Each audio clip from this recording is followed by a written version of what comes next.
নিজের কাজগুলি না নিজে করতে হয়। নিজের কাজগুলি যদি অন্য কেউ করে দেয় কখনোই নিজের মতো হয় না। তাই তো নিজের কাজগুলি করতে আজকে চলে গেলাম তিতাস উপজেলা। এটা হচ্ছে আমাদের কুমিল্লা তিতাস উপজেলা। বাহির থেকে যতটা দেখতে সুন্দর, ভিতরে কিন্তু তার চাইতে অনেক সুন্দর দৃশ্য।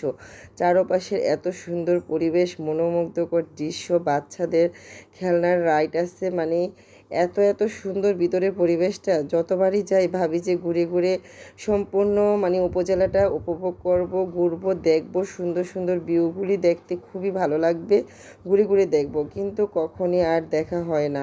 যতবারই যাই ব্যস্ততার কারণে ফিরে আসতে হয়। আর আজকে যখন বাসা থেকে প্ল্যান করে গেলাম যে মেয়েকে নিয়ে একটু পুরো উপজেলাটা ঘুরবো, এত সুন্দর একটা উপজেলা আমাদের তিতাসে আছে, সেটা আসলে না ঘুরলে না দেখলে বোঝাই যাবে না। ভিতরে পরিবেশটা এত সুন্দর, কিন্তু ওই যে বৃষ্টির কারণে আর ঘোরা হলো না, আর দেখাই হলো না। ভিতরে অনেক বড় প্লেস, এত সুন্দর সুন্দর, চারপাশে গাছপালা, পরিবেশ এত সুন্দর।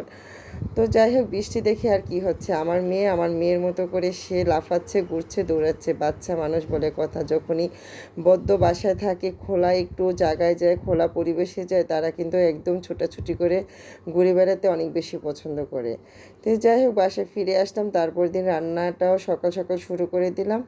তো একদমই সকালবেলা ফ্রেশ ফ্রেশ নদীর বর্ষার যে খোলা পানির মাছ সেটা নিয়ে আসলো, আর এই মাছগুলি দেখে তো আমি মুগ্ধ হয়ে গেলাম।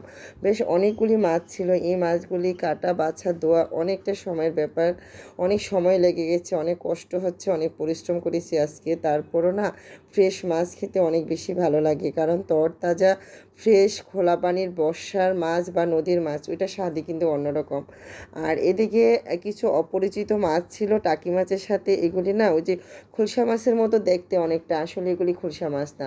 তো এগুলি আমার কাছে আর এভাবে রান্না করে খেতে ভালো লাগেনি। আমি ভাবলাম যে যেহেতু অপরিচিত মাছ আর নদীর মাছই ফেলে দেবো কেন, এটা টাকি মাছের সাথে মিশিয়ে একটু কাটা বেছে টক রান্না করে ফেলি। তো যেই কথা সেই কাজ, আমি একটু মাছগুলির মধ্যে হলুদ, লবণ, মরিচ দিয়ে জাল করে তারপরে কাটা বেছে আম দিয়ে মজা করে একটা টক রান্না করে নিলাম। আর তারপরে এই যে কই মাছ আর শিং মাছ, এত ডিমওয়ালা শিং মাছ কিন্তু অনেক বেশি পছন্দ করে আমার বাচ্চারা। আর দেশি কই ছাড়া তো আমার বাসায় আসলে খাওয়া হয় না, কারণ আমার ছেলে মেয়ে কাটা হলো কই মাছটা অনেক বেশি পছন্দ করে।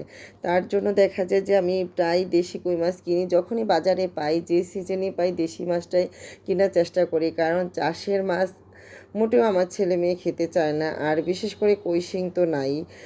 তো যাই হোক, আমি মাছগুলি খুব সুন্দর করে রান্না করে নিয়েছি। পেঁয়াজটা ভালো করে ভেজে, একটু পরিমাণে বেশি দিয়েছি পেঁয়াজ, ভালো করে ভেজে তার মধ্যে আদা রসুন পেস্ট, হলুদের গুঁড়া, মরিচের গুঁড়া, ধনিয়ার গুঁড়া, জিরার গুঁড়া, তারপরে লবণ একসাথে পানি দিয়ে মেখে তারপরে ভাজা পেঁয়াজের মধ্যে দিয়ে সুন্দর করে মশলাগুলি কষিয়ে নিলাম। তারপরে ডিমওয়ালা যে শিং মাছের পিসগুলি সেগুলি আগে দিয়ে দিলাম, কারণ ডিমটা ভাজলেও কিন্তু সিদ্ধ হতে একটু সময় লাগে। তার জন্য আমি একটু আগে ডিমওয়ালা পিসগুলি দিয়ে কষিয়ে তারপরে আবার শিং মাছের যে পিসগুলি, কই মাছগুলি ছিল সেগুলি দিয়ে কষিয়ে রান্না করে নিলাম।